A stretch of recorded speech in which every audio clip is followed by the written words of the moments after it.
berasal dari kata sehat yang berarti keadaan sejahtera secara fisik, mental, dan sosial secara utuh, bukan hanya terbebas dari suatu penyakit atau kelemahan. Nah, sekarang mengenai kesehatan mental, apa sih pengertian kesehatan mental atau biasa disebut mental health? Menurut WHO, kesehatan mental berarti keadaan sejahtera di mana seseorang menyadari kemampuannya sendiri, dapat mengatasi tekanan hidup yang normal, dapat bekerja secara produktif, dan mampu memberikan kontribusi pada komunitasnya. Beberapa faktor yang dapat menentukan kesehatan mental kita diantaranya faktor biologis, faktor psikologis, dan faktor sosial. Misalnya, kekerasan dan tekanan sosial ekonomi yang terus-menerus dapat diakui sebagai resiko kesehatan mental. Selain itu, perubahan sosial yang cepat, kondisi kerja yang penuh tekanan, diskriminasi gender, pengucilan sosial, gaya hidup yang tak sehat, serta kesehatan fisik yang buruk juga dapat mempengaruhi kesehatan mental. Gangguan mental adalah suatu kondisi kesehatan yang mempengaruhi pemikiran, perasaan, perilaku, dan suasana hati seseorang yang mengakibatkan seseorang itu menjadi kurang berfungsi dengan baik di kehidupannya.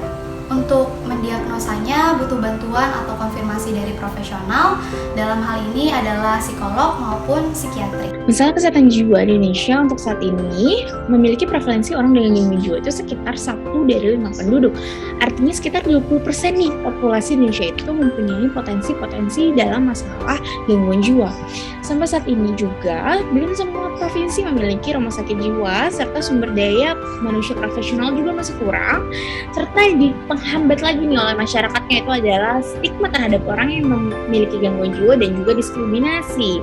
Nah, contohnya kita ambil pada saat pandemi COVID-19, dampaknya itu nggak cuma kepada fisik yang terkena oleh COVID-19 tersebut, namun juga berdampak kepada kesehatan jiwa dari jutaan orang. Penyebaran virus ini telah menyebarkan juga perasaan kecemasan, ketakutan, tekanan mental akibat dari isolasi, karena pembatasan jarak fisik dan juga hubungan sosial, serta ketidakpastian. Hal-hal tersebut ini berpengaruh banget sama peningkatan masalah dan gangguan kesehatan jiwa di masyarakat Indonesia.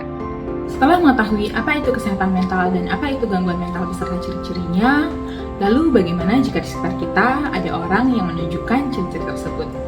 Sebagai orang yang terdekat, kita bisa nih melakukan pertolongan pertama dengan PFA. Apa sih PFA itu? PFA atau Psychological First Aid merupakan serangkaian tindakan yang bisa kita berikan guna membantu menguatkan mental seseorang yang sedang mengalami krisis. PFA dapat dilakukan dengan prinsip 3L, yaitu look, listen, dan link. Prinsip pertama yaitu look atau amati. Prinsip ini mencakup bagaimana penolong mengamati lingkungan serta kondisi yang mengelilingi para penyintas. Lalu L yang kedua adalah listen atau dengarkan. Agar bisa lebih dekat dengan penyintas, penolong harus bisa membangun trust dan mengembangkan kemampuan mendengarkan secara aktif untuk memahami apa yang mereka rasakan dan lebih mendalami hal-hal yang menjadi kebutuhan utama bagi para penyintas. Kemudian L yang terakhir yaitu link atau hubungkan. Prinsip terakhir ini merupakan penerapan dari prinsip sebelumnya, di mana penolong akan membantu penyintas untuk dapat memenuhi kebutuhan dasar mereka, serta mengatasi permasalahan yang mereka alami. Tidak hanya berhenti sampai di situ, penolong juga dapat memberikan informasi yang mereka ketahui dan mencoba menghubungkan penyintas dengan keluarga mereka maupun pihak-pihak terkait yang memiliki bantuan yang dibutuhkan oleh penyintas, misalnya seperti psikolog atau psikiatris.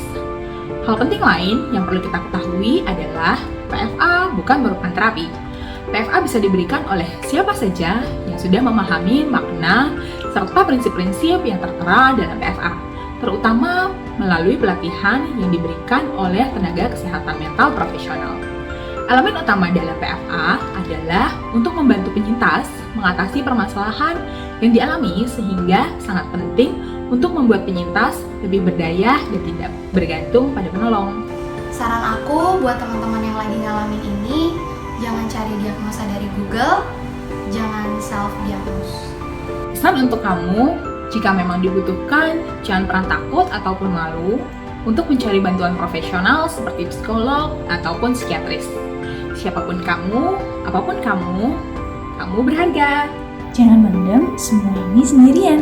Karena kalian nggak sendiri kok.